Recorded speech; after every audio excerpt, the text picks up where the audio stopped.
de Jesus Cristo, segundo São João. Glória a vós, Senhor. Naquele tempo disse Jesus a Nicodemos: ninguém subiu ao céu, a não ser aquele que desceu do céu, o Filho do Homem. Do mesmo modo como Moisés levantou a serpente no deserto, assim é necessário que o Filho do Homem seja levantado, para que todos os que nele crerem tenham a vida eterna. Pois Deus amou tanto o mundo, que deu o seu Filho unigênito, para que não morra todo o que nele crer, mas tenha a vida eterna. De fato, Deus não enviou o seu Filho ao mundo para condenar o mundo, mas para que o mundo seja salvo por ele. Palavra da salvação. Glória a vós, Senhor. Hoje nós celebramos uma festa muito importante na liturgia da igreja, a exaltação da Santa Cruz. E a cruz, para nós, ela é o instrumento da salvação de Deus. Por isso nós a exaltamos. Significa que nós elevamos, damos um louvor acrescido a este símbolo tão bonito da crença da igreja. A cruz que outrora era instrumento de maldição. A própria palavra de Deus diz, a Bíblia diz: maldito aquele que pende do madeiro. A cruz sempre foi vista como suplício. Haja vista o sofrimento, do crucificado, aquele que morria na cruz. Temos dito já em outras oportunidades que a cruz era o máximo da condenação dentro do Império Romano. O crucificado era aquele que era o pior de todos. Tamanho a injúria que lhe era conferida através da crucifixão. E aqueles que o acompanhavam até a cruz acompanhavam mais para debochar e amaldiçoá-lo, porque na concepção da época, estar pregado na cruz, você era um maldito. E você deveria ter merecido, porque não se crucificava qualquer um. Tanto que existia uma lei, principalmente dentro dos israelitas, a lei das chibatadas. Se poderia dar 40 menos 1, se dizia, açoites. Porque o máximo era 40. E para que não corresse o risco de dar uma a mais, porque se o soldado desse 41, ele levaria 40. Então eles diziam que era 40 menos 1. Então na verdade davam 39, para que nem a pessoa sofresse mais, se é que é possível, acredito que 39 chibatadas já deve doer bastante, e também nem se excedesse a pena. Porque essa é a maior condenação para o israelita. Eles não podiam matar ninguém.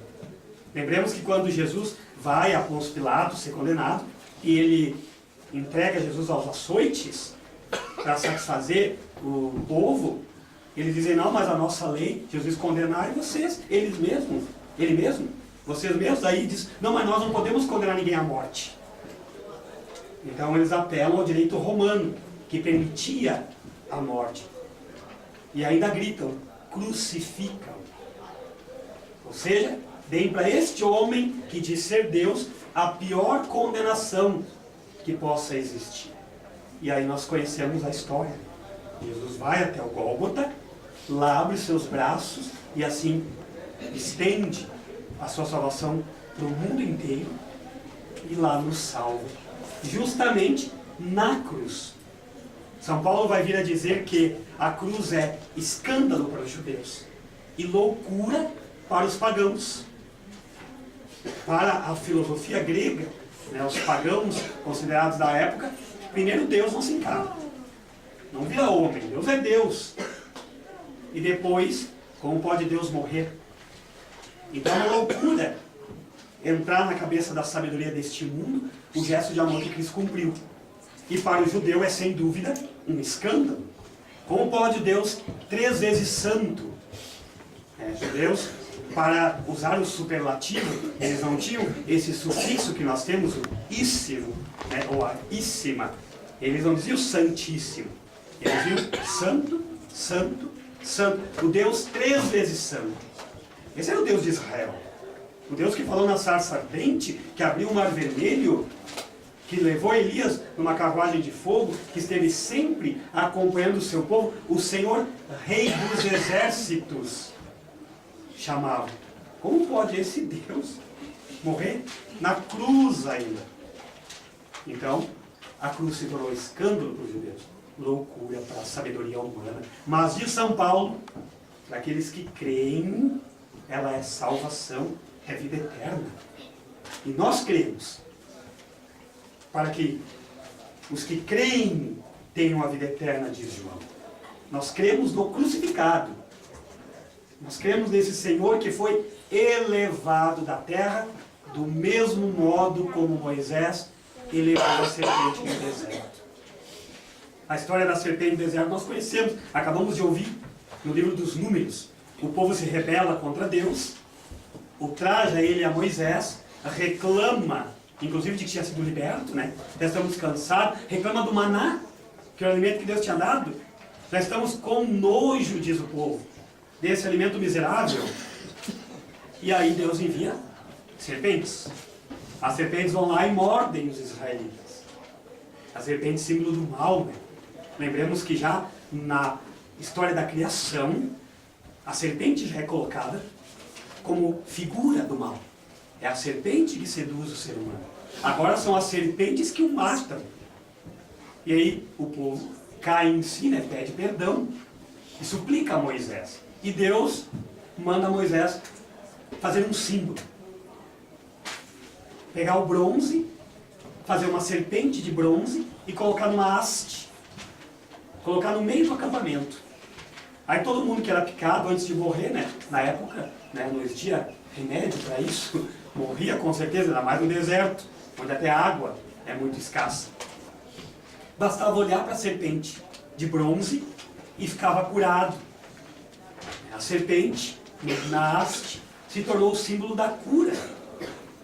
Vocês podem ir, por exemplo, numa farmácia, se vocês nunca prestaram atenção, e você vai ver que lá, do lado do nome da farmácia, tem um símbolo, que é uma haste e uma serpentezinha. Quando vocês forem na farmácia, preste atenção. Se talvez não está lá no logo da farmácia, no envelopinho, no papelzinho que eles dão com o remédio, com certeza deve ter algo que faça alusão a este símbolo. É um símbolo da Bíblia.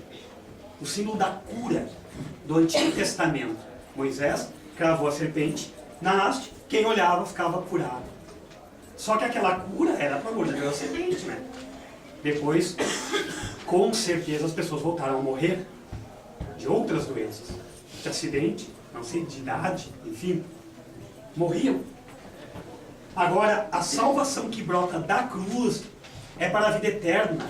Embora nós tenhamos que experimentar a passagem dessa nossa condição para a condição futura, que nós chamamos de morte, né, a separação do corpo e da alma, a salvação dada na cruz é para a vida eterna.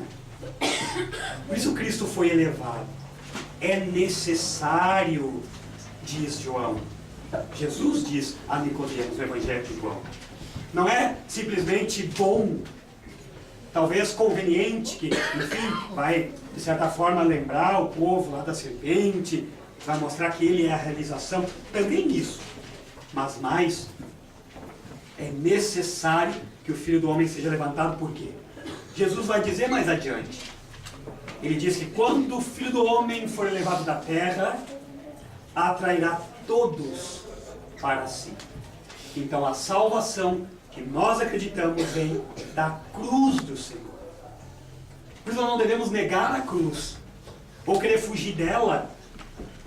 Cristo diz, quem quiser me seguir, tome a sua cruz e me siga. A cruz faz parte da vida do cristão. E nós não podemos querer nem mesmo tirar o Cristo da cruz.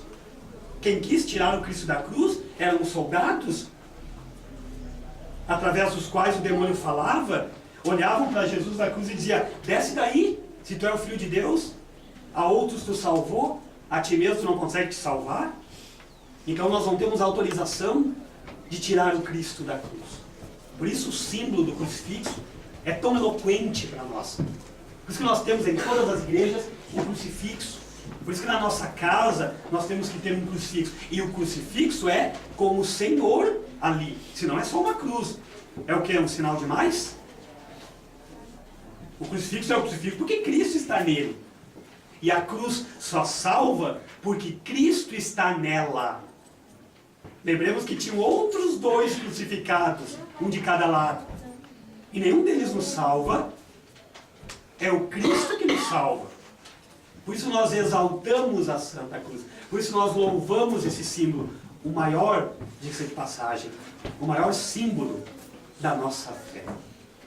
Você pode indagar, inquirir, dizer, mas Cristo não ressuscitou? Por que vocês contemplam Ele ali morto na cruz? Sim, é certo que Cristo ressuscitou. São Paulo vai dizer, se Cristo não ressuscitou, vã é a nossa fé. Porém, lembremos que o corpo glorioso ressuscitado de Cristo continua com as marcas dos pregos. A ressurreição não anula a cruz, ao contrário, ele autoriza ainda mais. Jesus disse a Tomé e para cada um de nós, olha aqui nas minhas mãos, coloca o dedo no meu lado, sou eu, ou seja, sou eu mesmo que estava na cruz, não é um outro.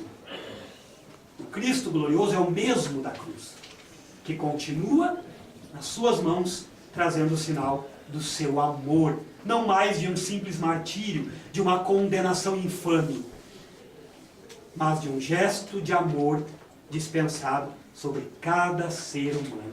Gosto sempre de dizer que o Cristo ressuscitado tem o seu amor crucificado, pendendo sobre o mundo. Por isso as marcas dos pregos continuam. Por isso não nos é autorizado tirá-lo de lá. Porque senão fica só um símbolo qualquer, inclusive do martírio. A cruz sem Jesus é símbolo do martírio. A cruz com o Cristo ali é sinal do amor que entregou a vida por cada um de nós.